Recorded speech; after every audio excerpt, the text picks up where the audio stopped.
historic house or whatever the locations are on that 50,000 from the fund, stuff like that. And really, Next year. So stupid. Residential. yeah, That's great. Residential tours. We're live. Yeah. I don't like that. It's our decision.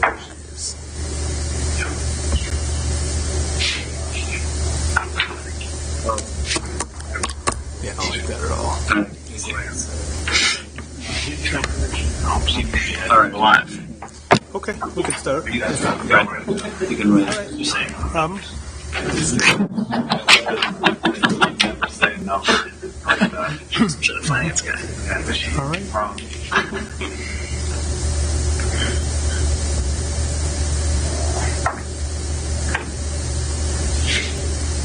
You guys remember yourself.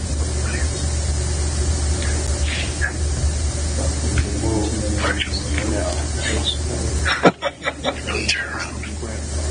Yeah. What is what? Yeah. Oh, it has indeed.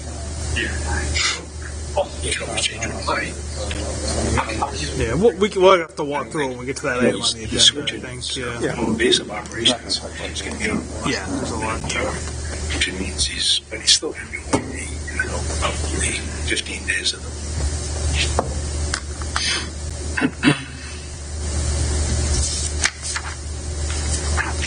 Your lives are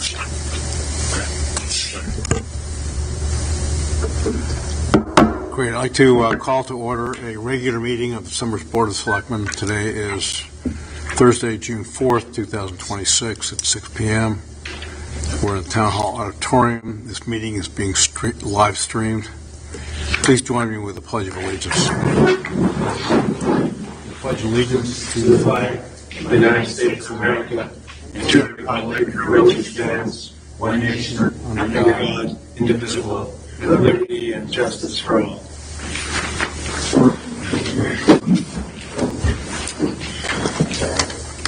Okay. And tonight we have Selectman Meyer on my right, Selectman Schmidt on my left, Brian Wissinger, our CFO, Kim LaFleur, our Ops Director, Todd Rolland, our DPW and EMD Director, Sean Curtis from EDC, Chairman, Samantha Schret, our new Director of Rec and Leisure Services. This is her first week, by the way. So we're breaking her in. And that's Joe Lipton, of course, recipient of tonight's award. Beg pardon? Lewis, yeah. How many are there? Get you guys mixed up. I'm like, how many are around? He runs the farm. Yeah. Yeah, that's all. Yeah. Yeah, that's it. My grandfather ran a farm in Iowa for years. Yeah. So I know. I was out there many times feeding the pigs and getting the eggs from the chickens. Great. Okay, I think that does it. Let's see. Public comment. A couple of things I wanted to mention. First of all, June is dog licensing month. In case you haven't figured it out from the sign on the front of Town Hall. If you got a dog, bring it in and get it licensed, relicensed. And the vet clinic is being run this Saturday, June 6th, from 9 till 11.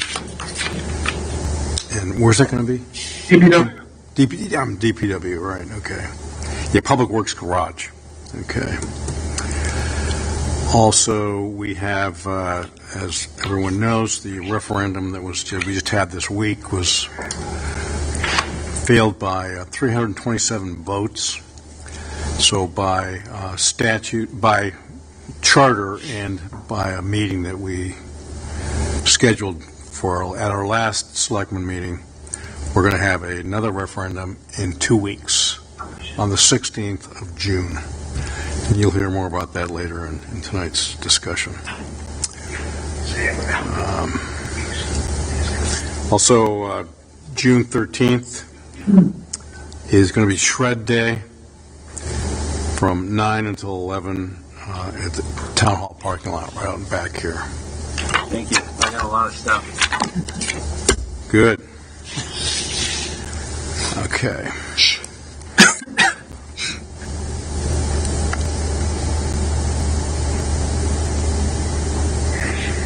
Okay, that's all I have.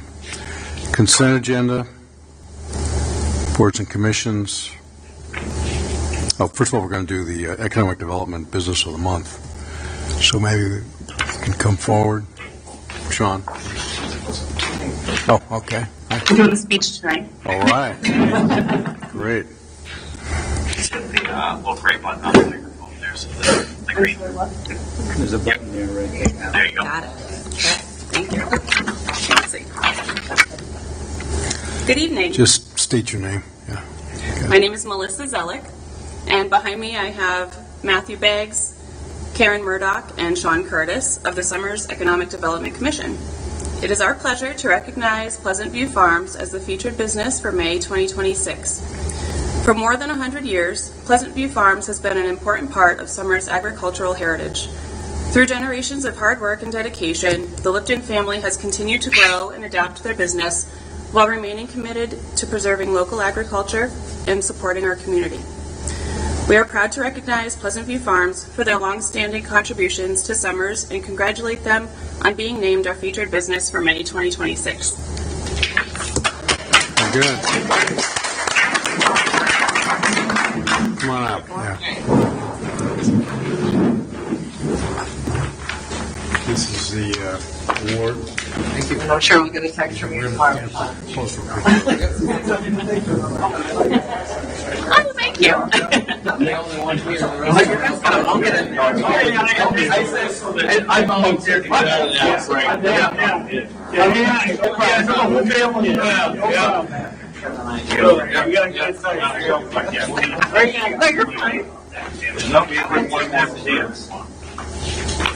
We good, Brian? Yes.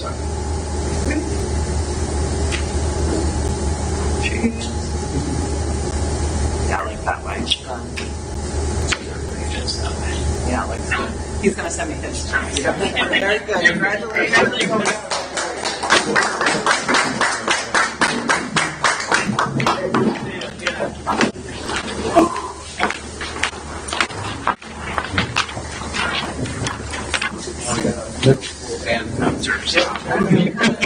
Thank you. They have a lot of luck. I know, I'm just getting started. So next on the agenda, under boards and commissions resignations. A public comment. I'm sorry. We got public comment. Yeah, public comment. Come on forward. Yeah, come on forward. We got 2 public comments this evening. Go ahead.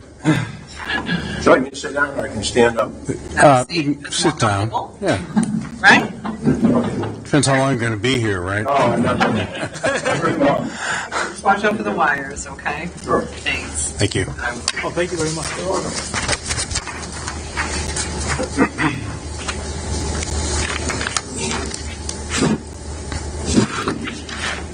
Hi, my name is Bob Teasing, 12 High Meadows Crossing in Summers.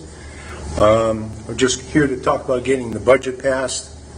And to get the budget passed, you must make some significant change to increase the revenue. I don't know how you go about to do that. Or decrease the expenses. I would suggest making a significant change at the dump to decrease the... We call that the transfer station, by the way. It's a technical term. It's transfer Fine. station. I'll make that the transfer station. There you go. To decrease the town's expenses and to ensure that only Summers residents or Summers taxpayers are using our dump. Stop those out-of-state license plates from using our dump and increasing our expenses. Now, they may very well be taxpayers in the town of Summers, but it's worth taking a look. Control who is allowed to use the dump by only allowing Summers residents and spot checking who is coming in on occasion. Only issue 1 pass per household per fee, and the pass can only be used in the identified vehicle associated with the pass. and by a family member of the household. Spot checks will be done on occasion to verify the pass with the vehicle.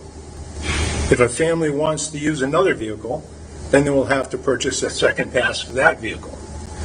Most families already use the same vehicle every time they go to the dump. So I would just say, transfer station. All right, thank you for the correction. Thank you very much. Thank you. Bob. Can I just tell you one thing? Yes. There's really not a whole lot of competition in the bidding for the running the transfer station and picking up your trash. Yeah. And I don't want to get into the whole history behind this, but it's been decades in this state, and it's basically a monopoly. And that's why we have to pay so much money, is because we have monopolies, not just for our town, but for many towns in this state. It's a serious problem. Okay. A very serious problem. Thank you. Okay. Yeah, I was just concerned with the people who are using the dump, not the trash. But I do too. Not the trash that's being picked up for the transfer station. Great, thank you. Thank you. Thank you. No, thank you. Yes, sir.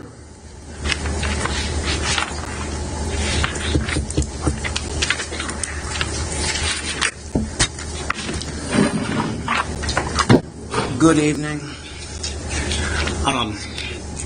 Been coming in here for several months now. Just give your name and address. Scott Kretsky, Main Street. I've been coming in here for several months now, and my matters have still not come up on the Selectmen's agenda. I'm still looking for a fair rent commission. I'm still looking for a landlord registry. If we're registering dogs, we can be registering landlords. So I would like to see something happen before the end of the summer. I still haven't had any contact from my state representative. I don't know where, in all honesty, representation is for people in this state that is at an honest level. I've given you a lot of information through Kim on everything we need to construct a fair rent commission. All right. I'm looking for you guys to get this on agenda and let me know what I can help out to get something like this rolling. I have everything you've gone here. There's all kinds of things, and none of these things have come up in any of these meetings. The 8030G, Kirkville, the housing in the state, and everything. This cannot keep being a set-on-it issue. It needs to be an act-on-it issue.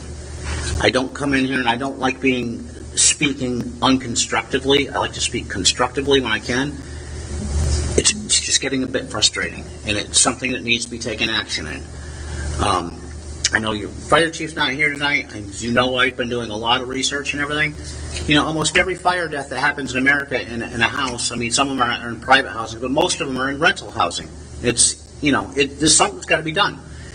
I've been going across the border into Massachusetts to get gas right now. I'm saving 50 cents a gallon. Connecticut is too expensive, and it's not any better. A Snickers bar here is the same as a Snickers bar anywhere else. It's not called for. It needs to be reduced. People need to start acting on this. It's cruelty against the people what's going on here. It's been that way for decades. It's been this way for decades. And you guys are lawmakers. You guys are the local sheriff in town. You guys make the laws. Let's get the laws on the books and start fixing the problem. And I ask you, I know you have a relationship with Mr. Vale, Please get him involved in this. Ask him that he has a constitutional duty to answer to his constituents when they reach out to him. It's not, as I got frustrated in here one evening, it is not a choice to not represent somebody. Nobody has the choice to say, well, if you're not going to do this, I'm not going to pay for that. You don't get that choice. It's a duty. And I'm asking that our lawmakers start acting on it. Thank you. Okay, thank you for your comments. Appreciate it. And I would like to, again, I'm sorry, but I would like to have this get on the agenda. We can communicate through Kim. I've passed on a lot of constructive information to you. I want to stay constructive. We'll see what we can do. I'd like to have that happen. Thank you. I'd like to see this on the agenda.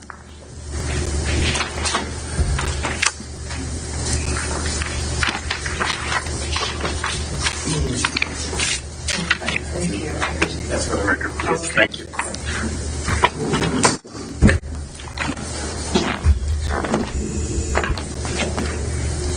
I'm a personal fan of the recycling center transfer station.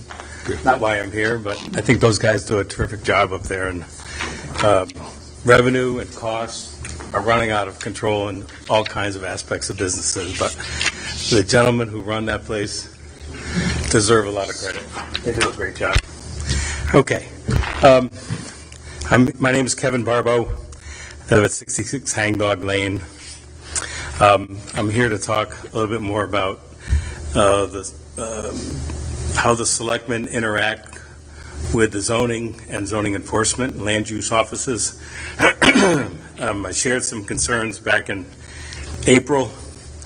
One of the things that came up at a meeting a couple weeks ago was the CEO wasn't quite sure, I'm not sure the board was quite sure, how the CEO reports to the town in an enforcement capacity.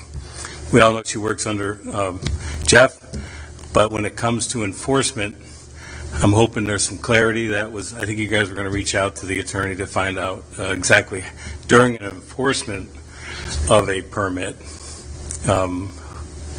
who actually is Jennifer getting support from, leadership from, guidance from, to act upon that in an enforcement situation. So hopefully that gets clarified so that at this point I'm not sure who, but I think it would be good to know or post on the org chart how that all works together. So a month ago I asked about maybe the selectmen could get together with the board and or the commission on zoning and zoning enforcement and kind of lift up the hood, kick the tires, I think was the thing I was talking about. I know that the board or land use office came in and put together a presentation for you guys that was delivered on May 21st, kind of an overview of where they stood at the time. I was kind of hopeful I was hear something about a review of the ongoing structure. I know Jeff had recently joined the town as capacity and the director of the land use office, and he was getting up to speed. So I was hoping to hear that he had taken that time to do a review of the structure and the procedure analysis of really what was happening. What was he walking into? What was the current state? And maybe along with that, a high-level vision of what he thought the future state for the land use office might look like. Unfortunately, that was not what I heard. However, remaining optimistic, and to paraphrase the board, it was a first step. And I'd like to think a good first step leads to another good step, and there'll be some more progress. I can't share the opinion that the Land Use Zoning Enforcement Office is performing at a high standard at this time. On the contrary, I'm not sure it meets the state's minimum standards for how they should be operating. I'm here to kind of restate my concerns and to cite a more specific cause that has been a big source of interruption for me and my neighbors up in Cooksville. However, I will start with a positive note. I understand we have a new town land use attorney who has an excellent reputation for upholding and litigating land use and zoning regulations. This is a very positive step forward. Very happy to hear that. I'm hopeful that he will be reviewing the land use and enforcement guidelines with an expedited implementation of the Town of Somers zoning enforcement procedures. I think this is vital for the CEO to have the support of a document that guides and dictates actions on both sides of the fence.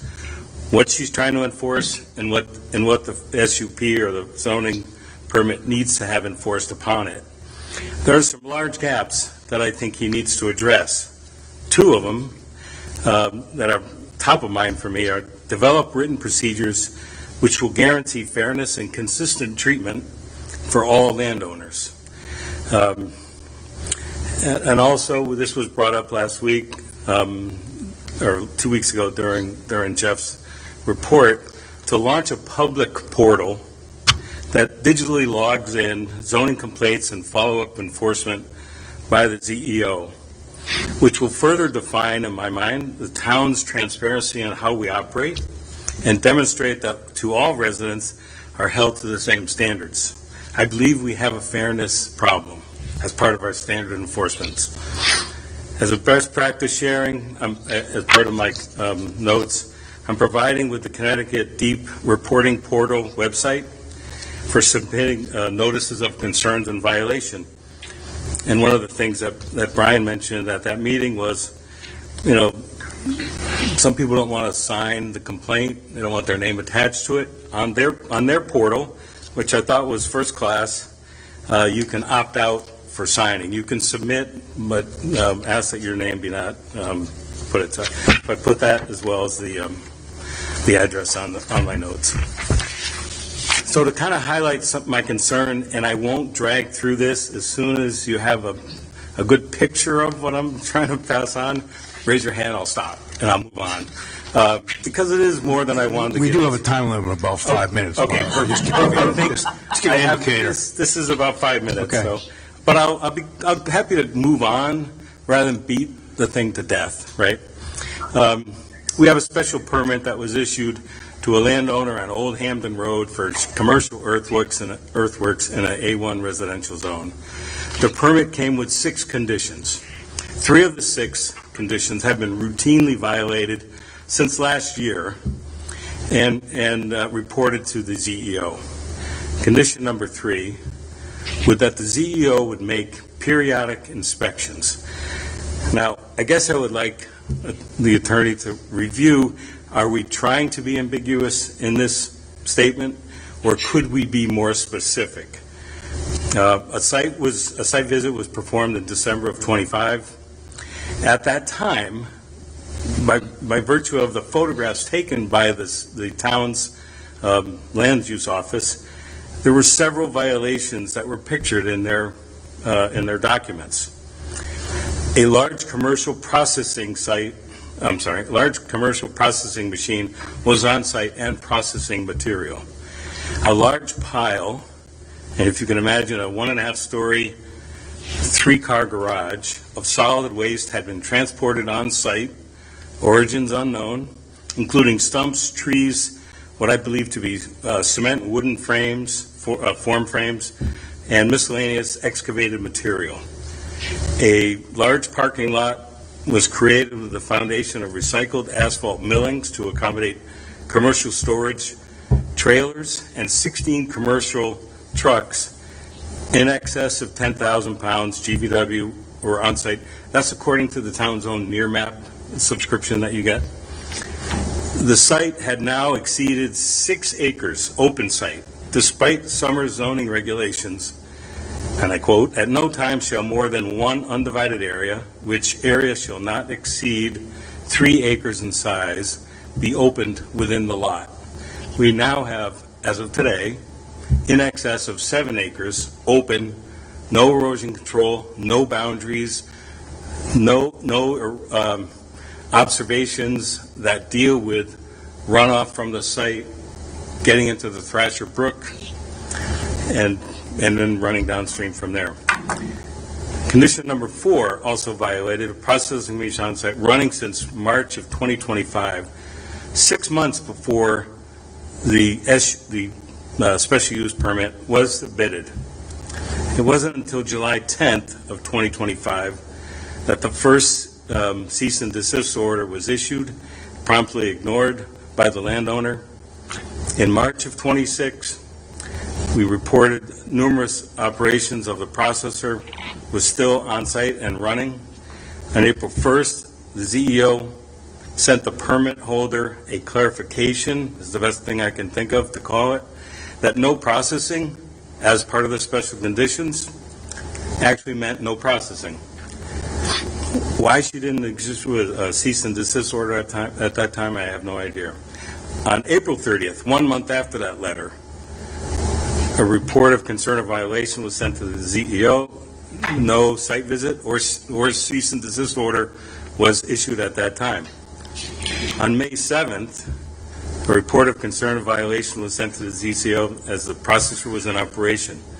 Nothing was done about it, but she did comment to me that an application was forthcoming for modification to the special use permit, but neglected to tell me what enforcement action she had taken against the site. On May 7th, the Summers Planning and Zoning Commission had a special meeting at which time they received the application, despite a cease and to the existing SUP was submitted, because the applicant had mentioned that he had misunderstood what the definition of processing meant. At which time the ZEO provided a couple of potential workarounds to satisfy the SUP. The Planning and Zoning Commission expressed some concerns for the workaround, which were just scratching out the word processing or limit the size of processing machine. The PZC then inquired if the ZEO had consulted with the land use attorney. At that time, it came out that she had contacted the land use attorney, and he had indicated to her that the application would need to be presented at a public hearing. So to work around in my impression, to work around what the attorney had advised, again, fairness is my ultimate concern. On the 19th of May, after the application was delivered to the Zoning Commission, and after the attorney had advised all in attendance at that meeting, including the permit holder, 12 days after that, noticed that the attorney thought the matter should go before a special hearing. More processing took place. On 5/21, more processing took place. However, it was met with a cease and desist. Almost 12 months too late, but on the 27th, another report of violation for processing was sent into the ZEO, and again on the 31st, of which I kindly copied all you folks, on the noise level that had been recorded of the incident on a Sunday. Again, an additional violation. So, in conclusion, I guess, the SUP and is now pending modification, and there have been countless violations submitted. There is a current cease and desist order in place, and yet somehow the town is going to field an application for modification to a special use permit that is barely being complied with. Yet we're going to offer more special permits for this operation on Old Hamden Road. We have, in summary, we have trained our developers, our contractors, and our builders in the town of Summers that they can do what they please, and if they provide enough smoke and mirrors, they can get away with just about anything. I'm not sure that's what we all have in mind when we set out about zoning regulations, but that is the enforcement gap that has been created. And I think all these developers and contractors know of it. At the end of the letter, I've listed 8 current violations of zoning regulations of the town of Summers, but I won't go into those tonight. Thank you, Mr. Bardo. I'd be happy to take questions. This is public comment. Thank you. Thank you very much. Thank you.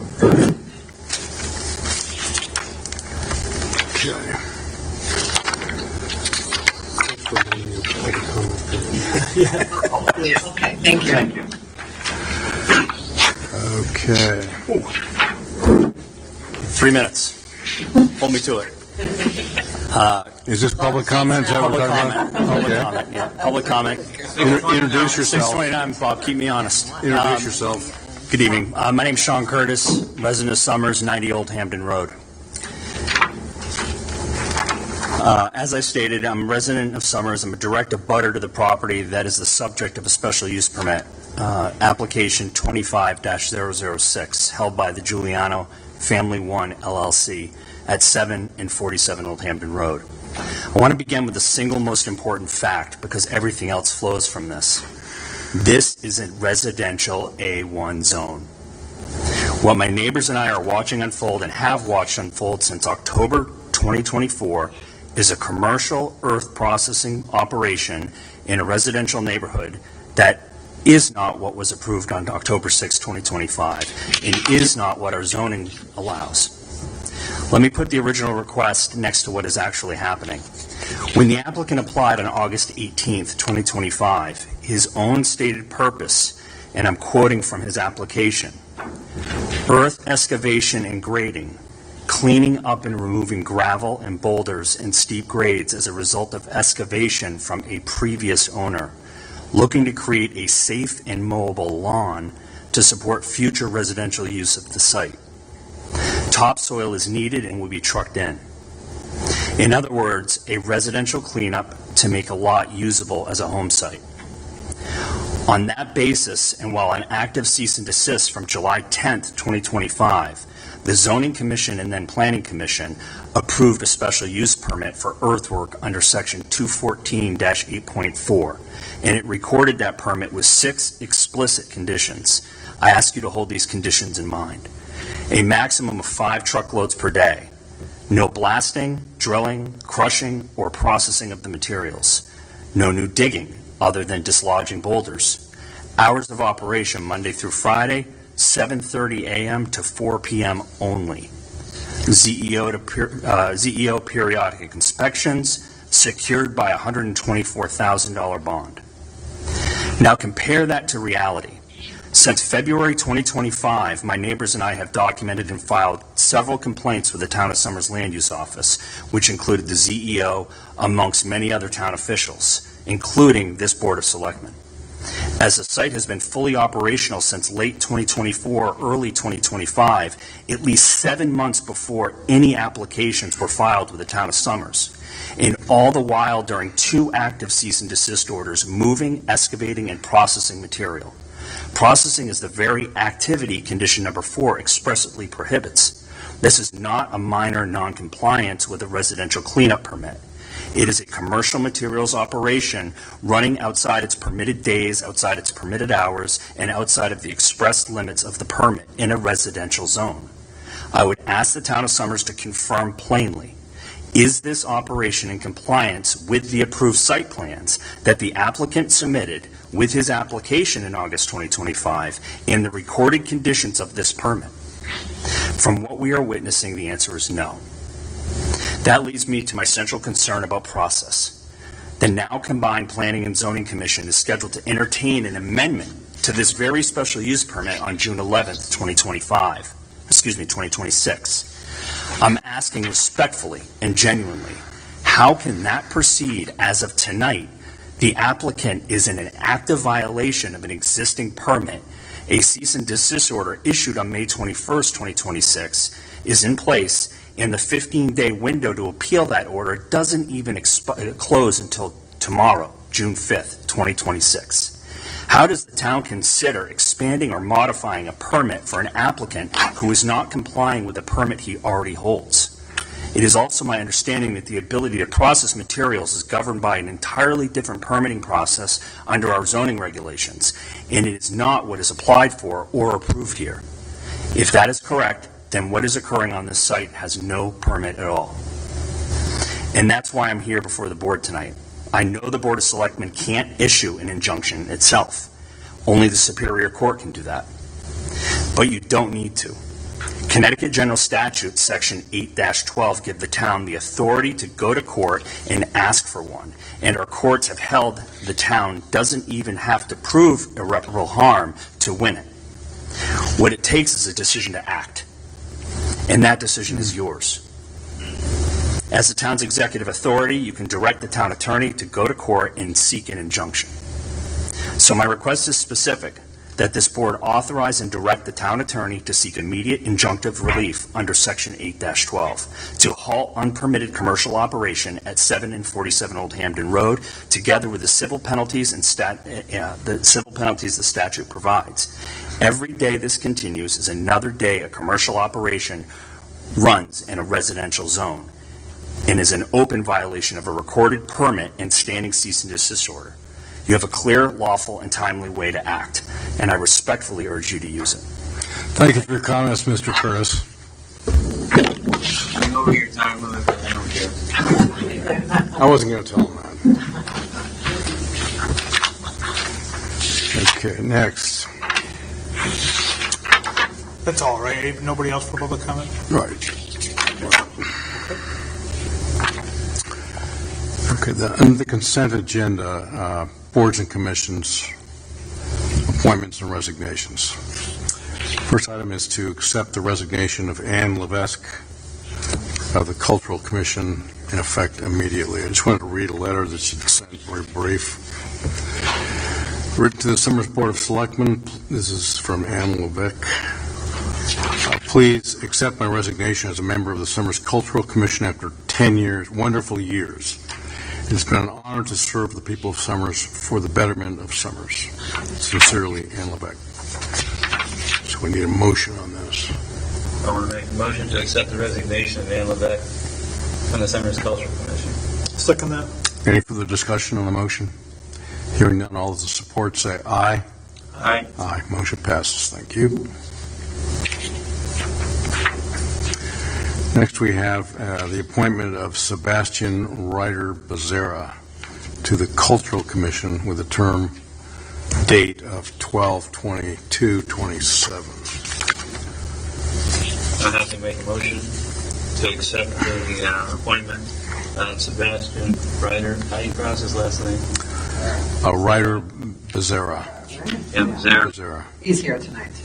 Oh, yeah, there he is right there. Sorry, sir.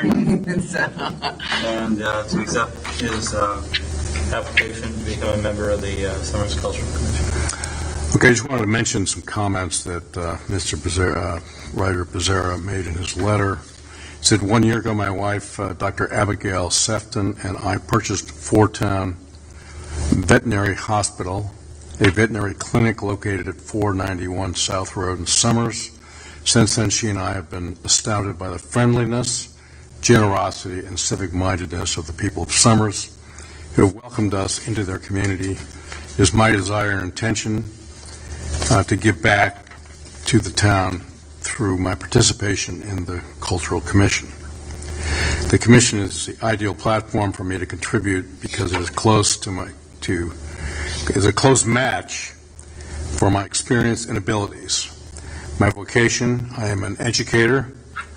I currently teach classes on history at UConn and ECSU. My inclination, I am a musician. By inclination, I am a musician and thespian with experience both with community theater and children's theater. My wife, an accomplished violinist, and I met through music, and so the promotion of arts and culture is a topic which is of particular interest to both of us. And the letter goes on with a few other points, but that's pretty much it. So we need a motion, if someone could make that. Yeah, I have to make a motion to, as I said, accept Sebastian Ryder Becerra as a member of the Summers Cultural. I'm sorry, you already made that motion. So. Yeah, I'll second the motion. Any further discussion on the motion? Hearing none, all those in support say aye. Aye. Motion passes. Welcome. Thank you. Yeah, thank you for agreeing to serve.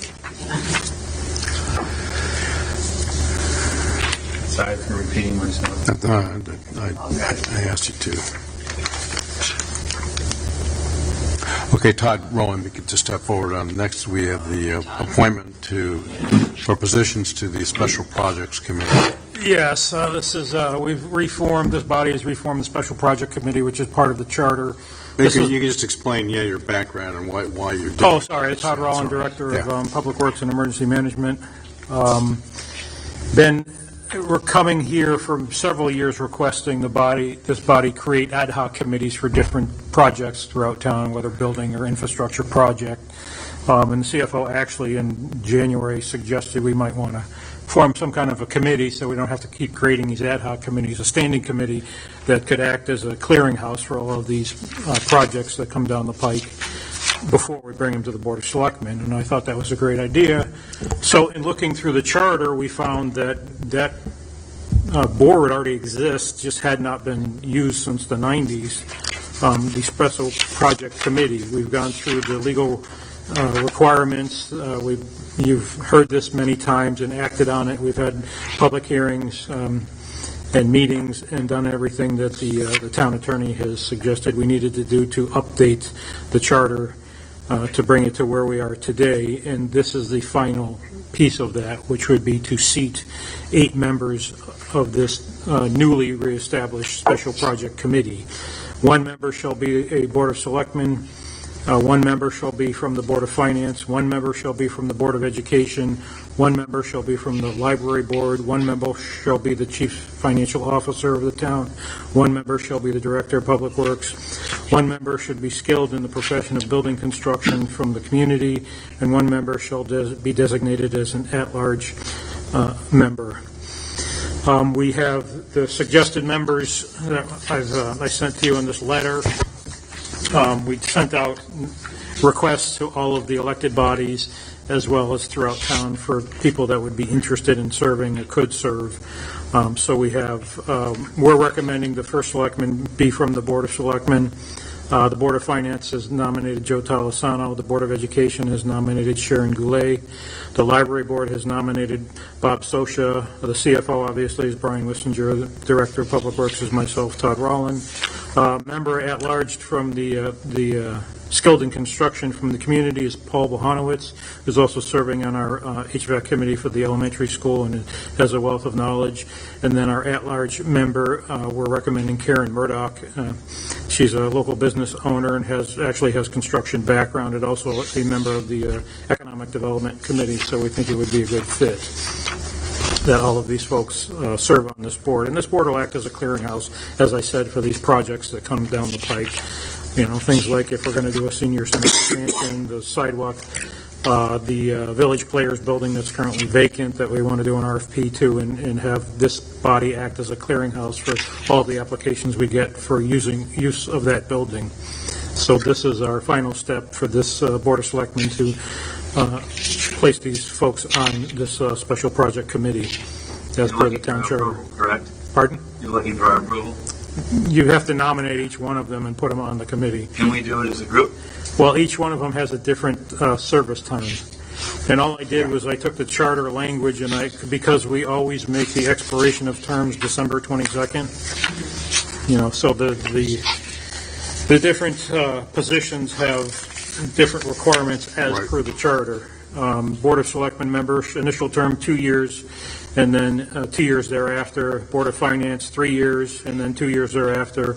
Board of Education 1 year, and then 2 years thereafter. Library Board is 2 years, and so that's why I did the graph on the other page. Gotcha. How often do you expect they'll meet as far as the commitment goes? We envision a monthly meeting. Okay. The first few months will be busy, just kind of giving the background of everything going on in the town. And one of the first things we're going to do is take a look at the RFP for the Village Players building so we can get it posted and get applications in. Very good. Do we want to start this nomination process here? Is this the current ordinance that you printed? Yes. I'd like to see some first nominees, First Selectman Tim Keeney, with an expiration date of 2028. I'll second that. I have a question before I... Okay, go ahead. I want to make sure the ordinance was drafted properly. I hope it's the right one. Because I thought we wrote, I'm just looking at my notes, that's what I'm pulling up. I thought we wrote in that all members are electors except for the CFO and Public Works Director. So I remember we had a lot of public comment on that, and I thought we drafted that in the ordinance. That was part of it, yeah. I just don't see it on here. Oh, I mean, unless I'm missing it, I'm reading it quickly. that was in the legal. Yeah, Maybe you just... I may have printed the wrong one. Okay. I just want to make sure that we have the draft. It is, I know. It's in the legal, that was in the paper. Okay. We just have to verify with the town clerk's office and just make sure that, Oh, yeah. yeah, we drafted the ordinance properly and if needed corrected. We do have a record of it and everything. and Yes, it's- of course. Yeah. Okay. I mean, I'll second that. I'm fine with the appointment. Right. So I'll second the appointment of Tim Keeney. Any further discussion on the motion? There's a big legal. All those in support say aye. Twice. Next person on the list. Make a motion to approve Joe Talisano. With a term.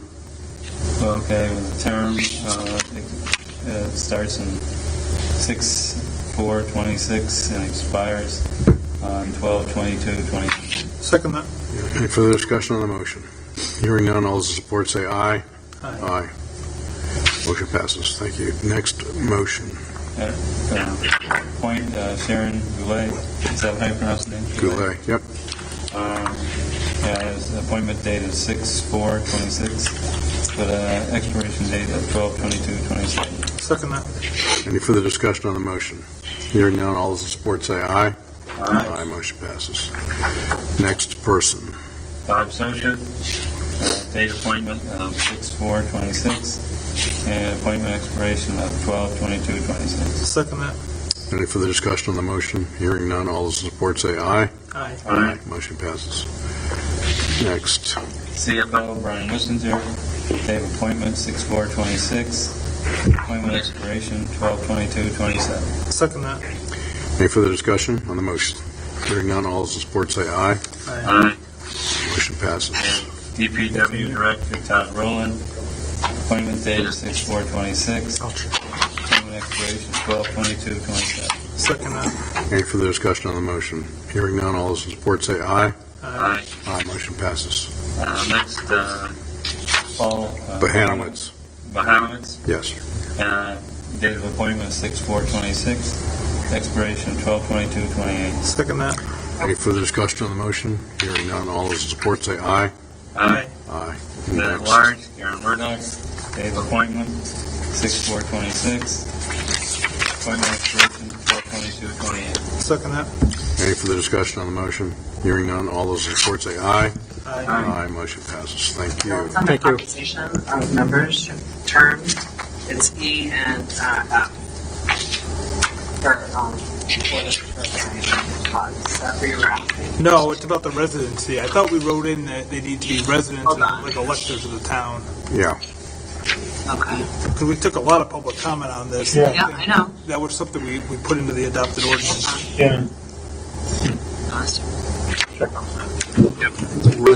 Residents or electors. Right. Yeah, whatever. I know we drafted language. We could also, Kim, too, for these, we can do a unanimous consent agenda on these items. Well, no, but I'm saying we can do it in one sweeping motion. Yeah. And then as long as it's unanimous and none of us pull an item, it can just go with one vote. So we can, Even though the dates are different. we can do it a unanimous consent. Again, as long as the board's unanimous in adopting it, like somebody could pull an item for discussion and it would be considered as a separate item with debate and everything. Well, that's something. Yeah. So anyway. Okay. Thank you very much, Todd. Yeah. Well, I guess we didn't use it then. It is under. Well, next time we'll use it. Talking about. Yeah. Could you make a motion to adopt the consent agenda as presented, and we just sweep the whole agenda? Right. You know? All right, well, you can do it next time, all right? Okay, I'm just trying to save us. I'm gonna make 30 motions. Just go off the graph. Next on the agenda, opportunity to add urgent agenda items. Do we have any this evening? I don't. No. Bob? No. Okay. Finance, transfers and appropriations, we have none. CFO's financial report and update. We're still in budget mode. Yeah. There's But- nothing else to talk about. Presentation of scheduled payments. That's next. Got it right here. I have to make a motion to approve the scheduled payments in the amount of $217,639.29. Second it. Any further discussion on the motion? I reviews this and had a few questions of my own that were responded to positively. All those in favor of the motion say aye. Aye. Aye. Motion passes. Sign that.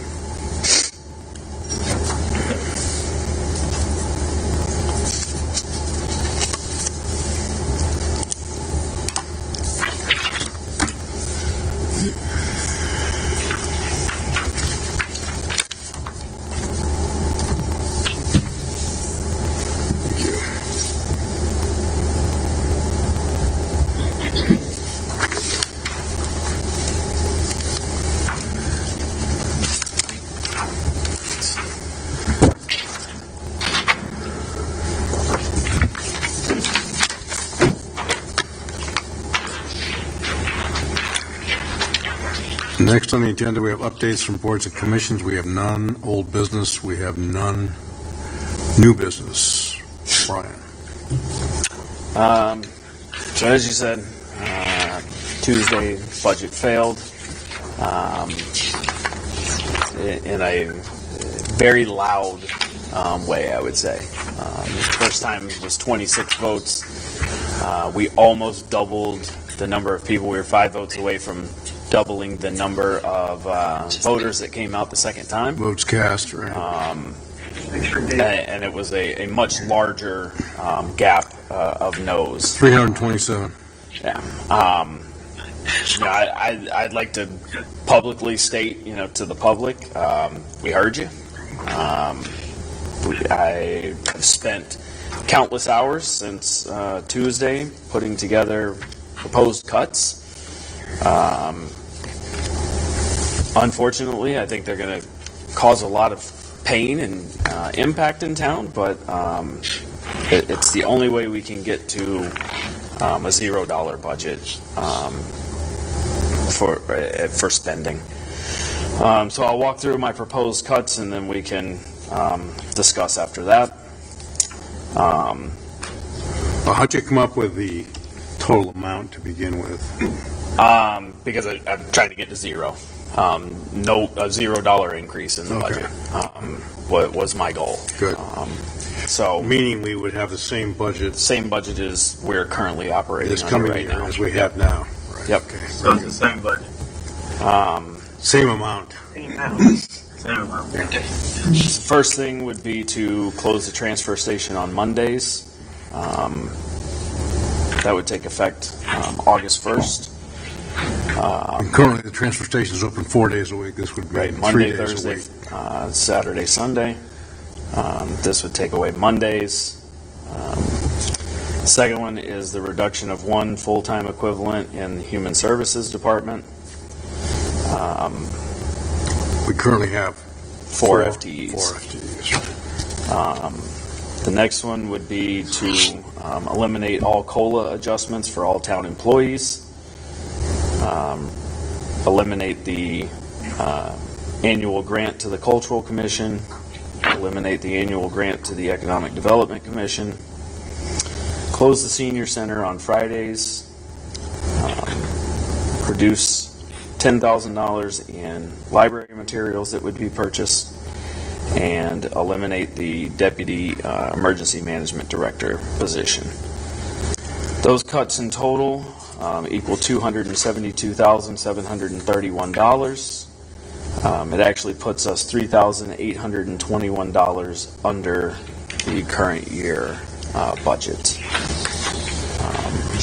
And then the associated health benefits that go along with the reductions in the transfer station, the human services, and in the senior center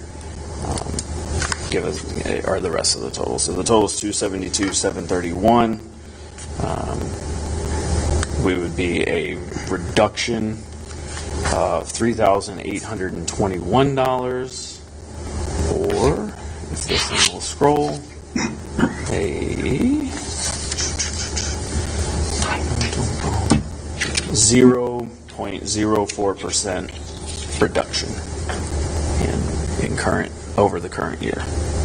Could you give us some sort of background, for instance, on the reductions to the Cultural Commission and the Economic Development Commission? So the Cultural Commission currently has about $40,000 in their bank account. $2,000 annually when we're trying to. And it's increased recently, quite too. Right, and so when we're trying to, find a budget that we can operate in, transferring $2,000 to an account that already has $40,000 in it seems like a waste to spend to me.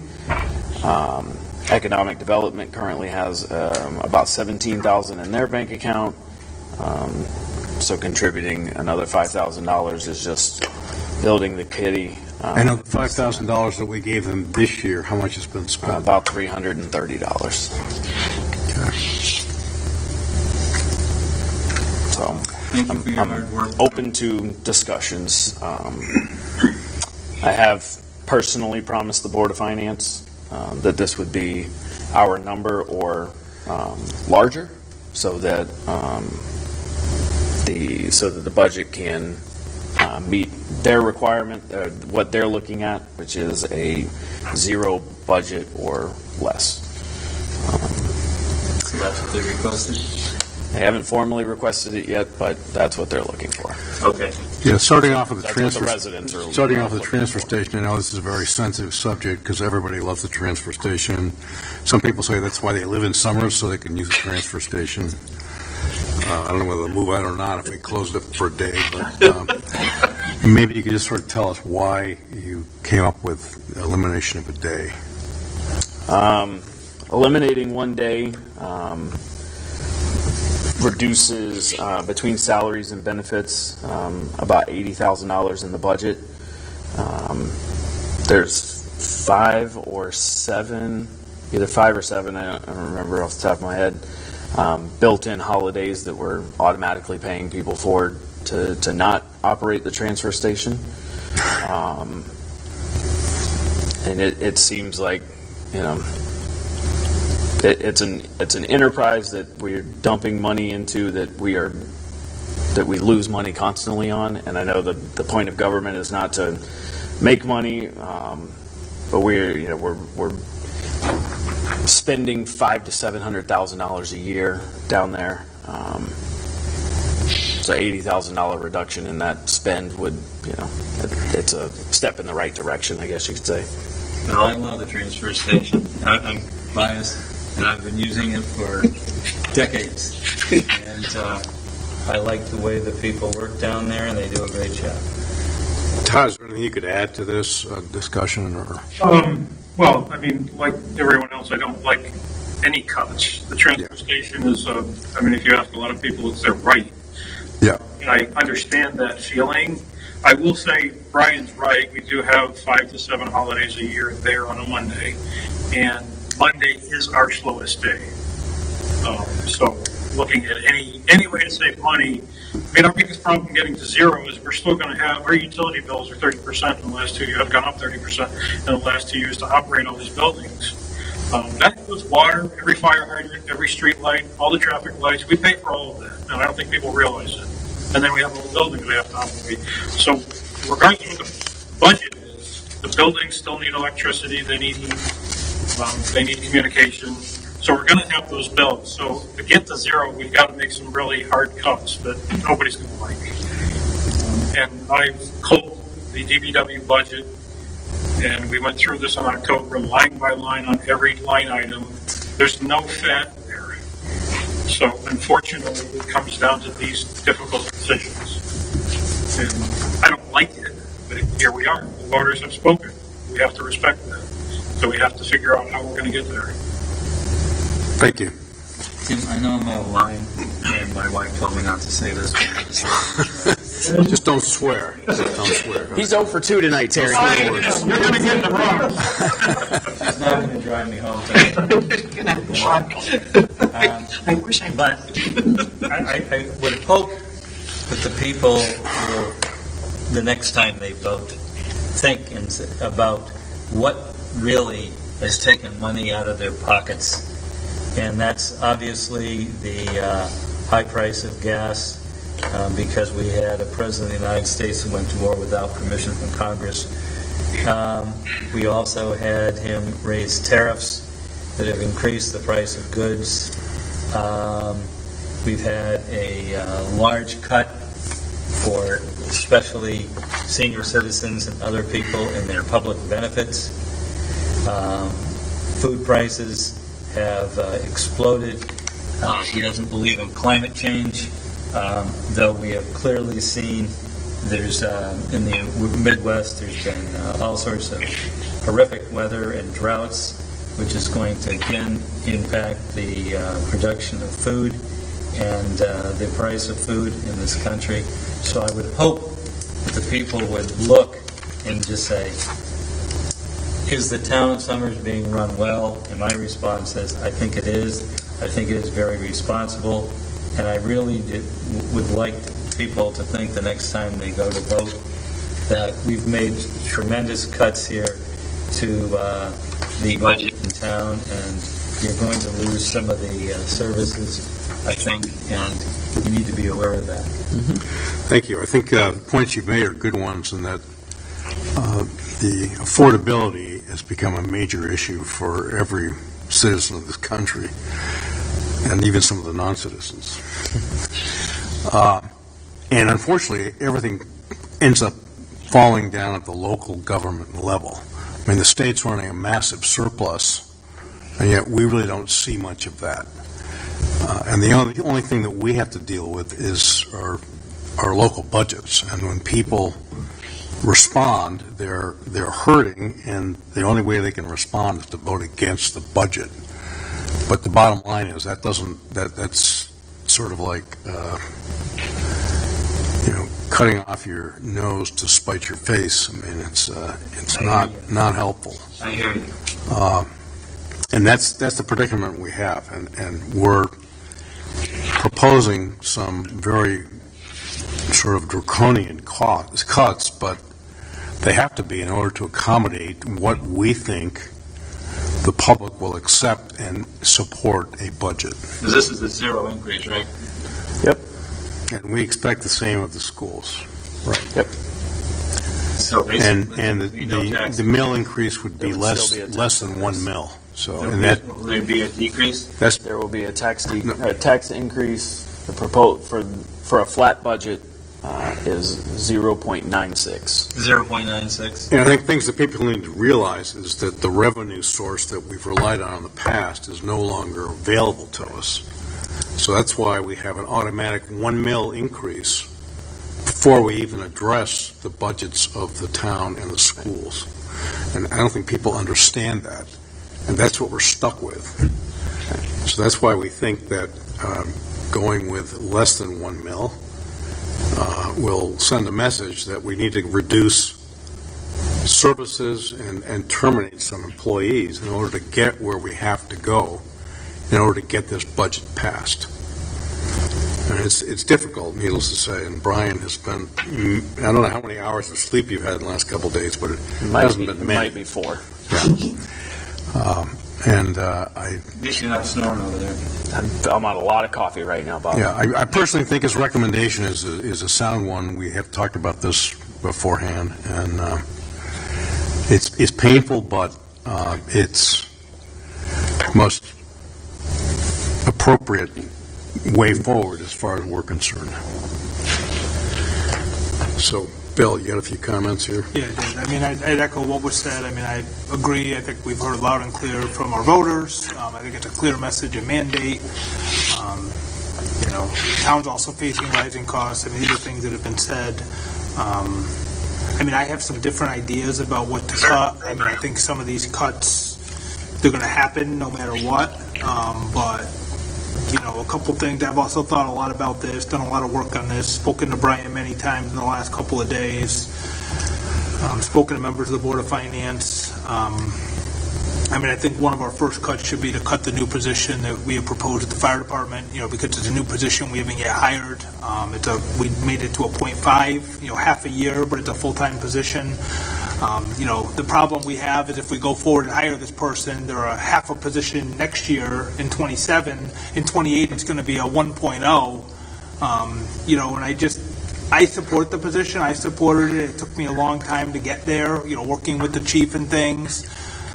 I mean, I think we need it, but I think it's something we can cut. I mean, 20% of our calls are out of town still. And a lot of the need for it is to service Stafford and Ellington. And so I would recommend that we cut that position. Brian, you want to respond to that?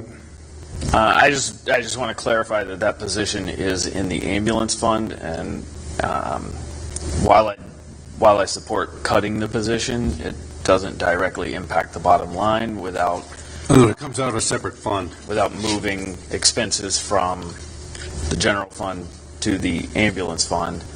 And the issue that was on the table in February when we were developing the budget was that the ambulance fund is running at a deficit anyway. So while I support ending the position, transferring its equitable monies into it doesn't solve either one of the problems. Okay. So I think we put it on the table. I think, we can, but I have some other ideas. So, and I agree, Brian. I mean, I don't disagree. I mean, we have a crisis, and crises require hard decisions, and it requires cuts. I think. So additional ideas you have, that's where we... Additional ideas. I mean, we have an additional person we hired at REC a couple of years ago. We now have 3 full-time people in REC. We don't run a lot of programs during the day. The ones that we do run are run by contractors. I think we reduced that position to a 0.5 to a part-time. I know we already have put one position in the fund, in the REC fund. I think we do this in addition to that and reduce it to a half-time position. I think regardless, I mean, I'm not in favor of closing the transfer station on Monday. However... Wait, does Brian have something to say about the recommendation here? I mean, we think it's run pretty well right now with the staff it has, and we think they're well utilized and busy and do a great job. And that's what the biggest problem we have here is we've got a town that runs pretty well, and yet we're being asked to eliminate some positions and services to satisfy the people that are voting on the budget. And that's the predicament we have. So is there anything you can say to that, Brian? I mean, reducing that position to halftime, I mean, unless you're looking again to move something into the rec fund to reduce the general fund, it's still, I mean, it's reducing another fund. It's still not helping the tax base. So it's 3 people in rec. One is already in the rec fund. But I would put the other person in the rec fund instead and cut the other position to half-time, or however you do the accounting. I mean, accounting is not the barrier here, and I understand accounting well, obviously, for my full-time job. It's more the hard reduction. And I mean, when we're talking about firefighters and police officers and Health teachers and public works, and then we're going to have an extra staff in rec, with the new position that's only been there for 2 years, I have a hard time with that. And that's what we're in front of tonight. I mean, it's not that I want to cut anybody's job.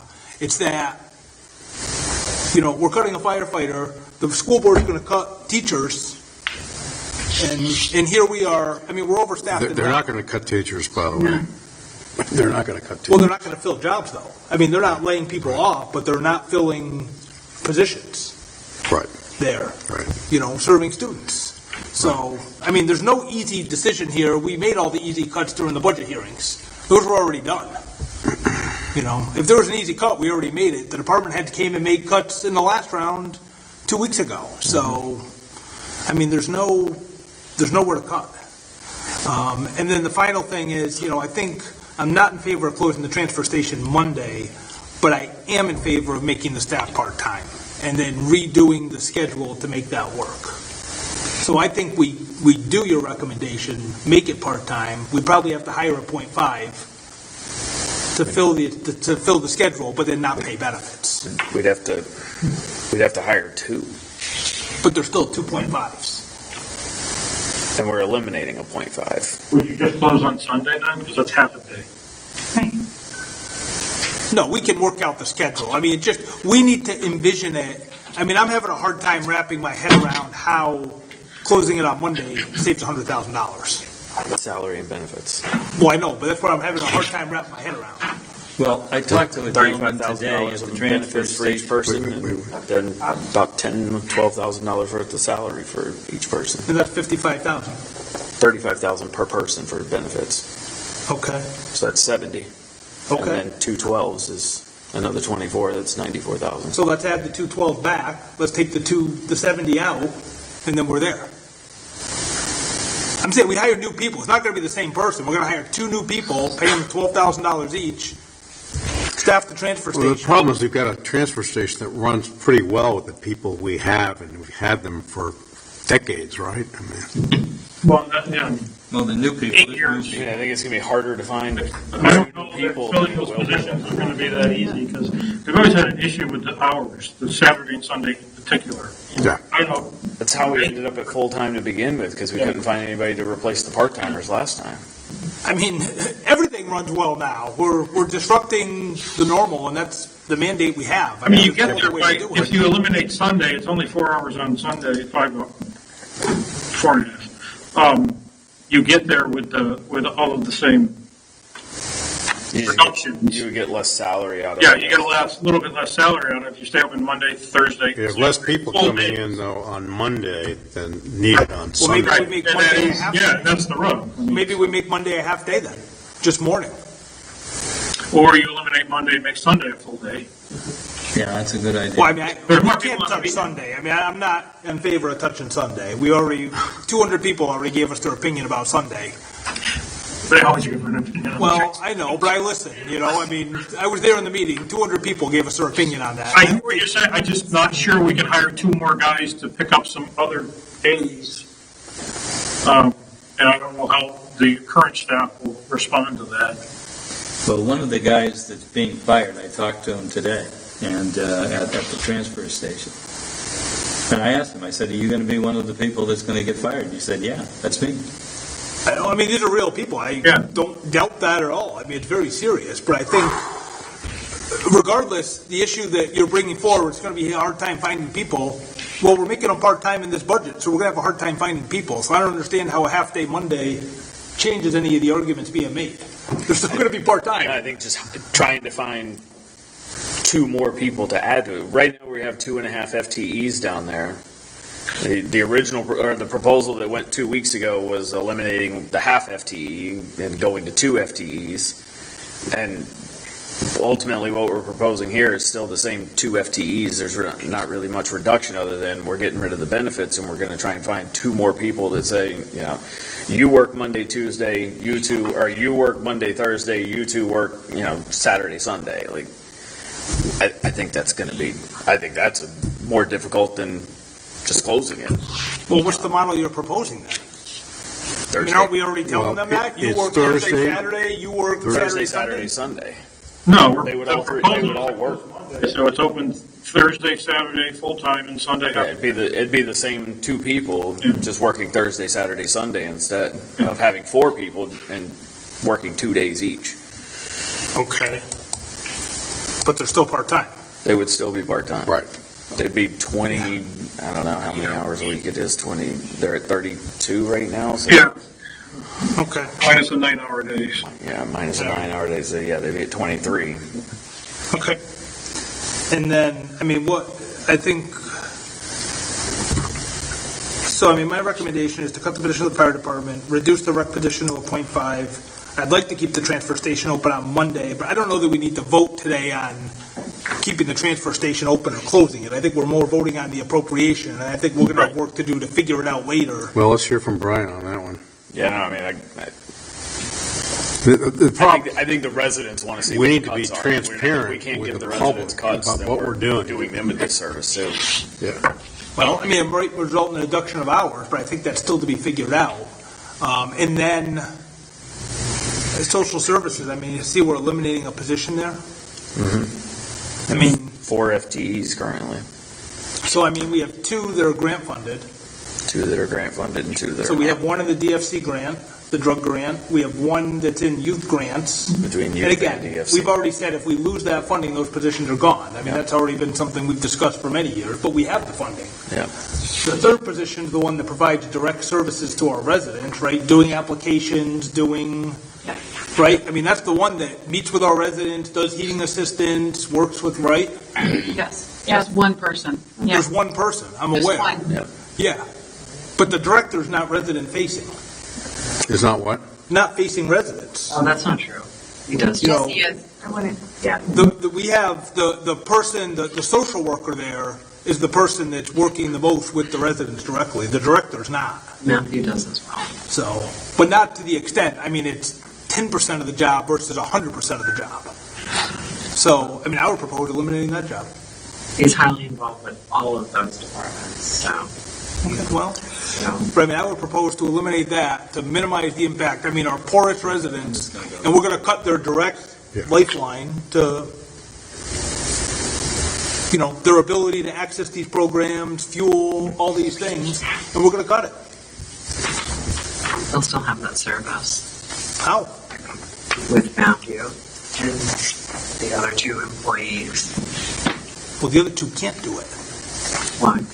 Because the grant doesn't allow it. So if we're going to pay their salary out of the DFC grant, they have to do DFC work. They can't be doing heating assistance and all that stuff. It violates the grant. Matthew can do that. Can do what? Assistance, access. He's trained in that. He trained in that, I believe. Okay, well, I mean, I would propose to eliminate the director job and... And who oversees that department? Well, we'd reorganize. Okay. Bob, do you have some comments? Yeah, I'm just going to go, at this particular point, I'm going to just go with Mr. Wissinger's proposals here.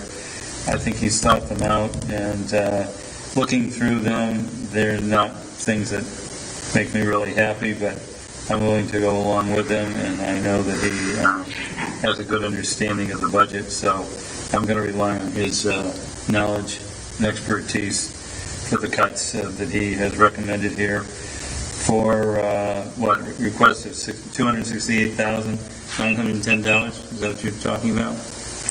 The 268,910 is what the budget increase is at currently. The proposed reduction But is you're going to, you're asking for 272,732. 272? Yeah, it actually brings us down over current year. Yeah, so actually, we'll have $3,821 less in the budget than this year? Correct. All right. And that's honestly, that's my good faith effort to the residents to say, we heard you, and I'm doing everything I can to get it lower than the current year. Yeah, well, I think you did a great job, and, as much as it makes me, I don't like it. I don't like any part of it. Yeah. But, I know you don't. and that was the first thing I told Tim when he came in and reviewed it with me. He's like, this is good work. I like it. I said, I don't like anything about it. Right. I said, I hate what it's going to do to this community. But we knew what we had to do to set ourselves up to get a budget that might pass the next time around. Yep. And if it doesn't pass the next time around, Well, I would hope the cuts will be even more drastic. I would hope that this would fly because they're not getting any budget increase. I mean, if you're getting zero, I don't know how you. Right, they're not getting any spending increase, but it's still a mill increase. And the mill's a lot more than it was before. A mill was 900,000 before. It's now 1.3 million. Right. And again, the reason the mill is there is because we've got less revenue that we can count on. Right, and it's not expense related. It's not, the expenses aren't the problem. It's the revenue. What we're funding basically with that .96 is the fund balance that we used last year, because that doesn't exist anymore. Yep. So we're taking that, combining the 200,000 for the money from the state, and then that's the balanced budget. We have done a terrible job of mitigating taxes and taxing properly over the last 5 years. Ever since the ARPA money came in, it was, we have all this extra money, let's, not tax. And once you spend that money's gone. That money doesn't come back. And we spent one-time dollars on recurring costs so many times. It's and this is the position it's put us in. And we had an opinion from our town attorney that we shouldn't be using ARPA funds for operational expenses, which was ignored. Yep. Consistently ignored by the finance board. And by the schools, not by the town. Not by the town. All right, well, I'm going to go, Brian, with your recommendations there, your requested cuts. I trust you. I know you have a solid understanding of the budget, and I'm going to use your knowledge to make some very distasteful cuts. And I think it's imperative that we come out with the details now, not say we'll figure it out in the future, because Very clear. the town's not going to. And the thing is, the fact that there's going to be no budget increase, I don't know how somebody can go into a poll, and say, I don't like this budget. I'm going to spend time over the weekend. I'm going to develop a document that shows, since May 19th, all of the work we've done, the cuts we made to get from May 19th to June 2nd, the cuts we've made from June 2nd to June 16th. The Board of Ed's currently working on the same thing. And we're going to put out all the information. We post a new budget once it's adopted by the Board of Finance. We're going to put everything out there. We're going to utilize social media to put it out as much as possible. Kim brought up a really good idea today of printing out the budget and having some out here for electors to review as they come in. We had some really long lines on Tuesday, so people had a little bit of downtime. They can peruse the documents. They're Just gotta very make sure that's legal. We need an opinion on that.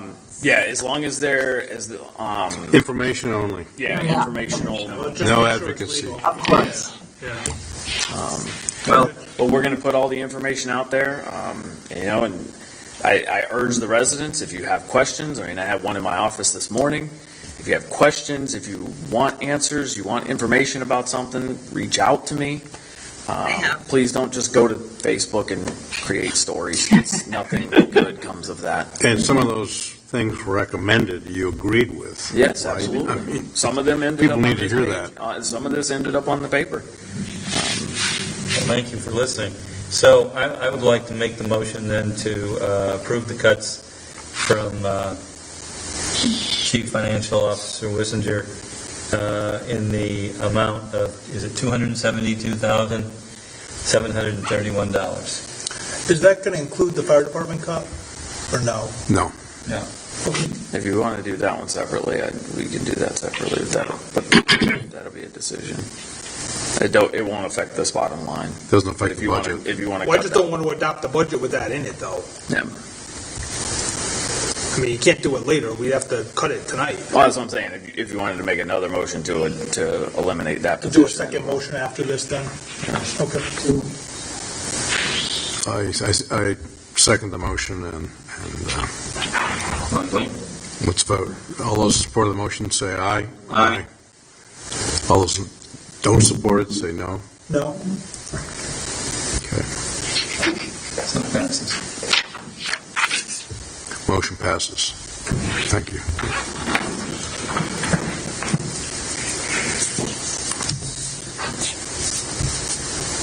Okay, so I'd make a motion, under this same agenda item, action on the budget, I'd make a motion to eliminate the new position that's proposed for the fire department for the ambulance fund for fiscal year '27, as recommended.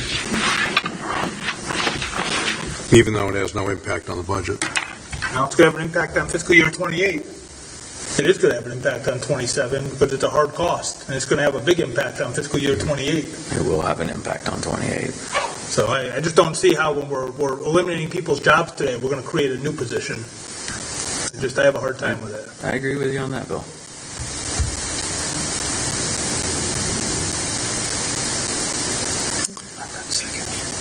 Okay. I'm going to support him. Okay, any further discussion on the motion? Did you get seconded? I'll second the motion. Any further discussion on the motion? All those in support say aye. Aye. Aye. No. Motion passes.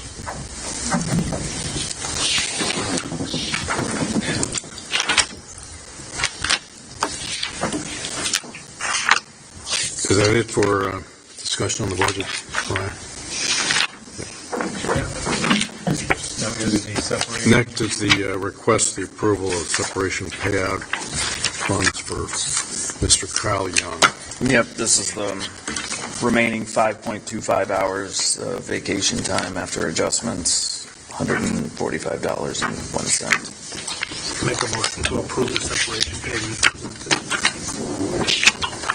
I think you have to authorize me to sign it too. then. Authorize the first selectman to sign. Second. Any further discussion on the motion? All those in support say aye. Aye. Aye, motion passes. Approval of the minutes of the May 21, 2026 special meeting of the Board of Selectmen. Make a motion to approve the minutes as presented. Second. Any further discussion on the motion? I do. Do we have minutes for the public hearing? Okay, I just want to make sure we don't forget. I'll bring them for the next one, because I'm going to do the town meeting. Okay. So, Any further discussion on the motion? Hearing none, all those in support say aye. Aye. Make a motion to Motion adjourn. passes. Second. We're adjourned. Thanks, Tom. 7:25. How are you? Fun night.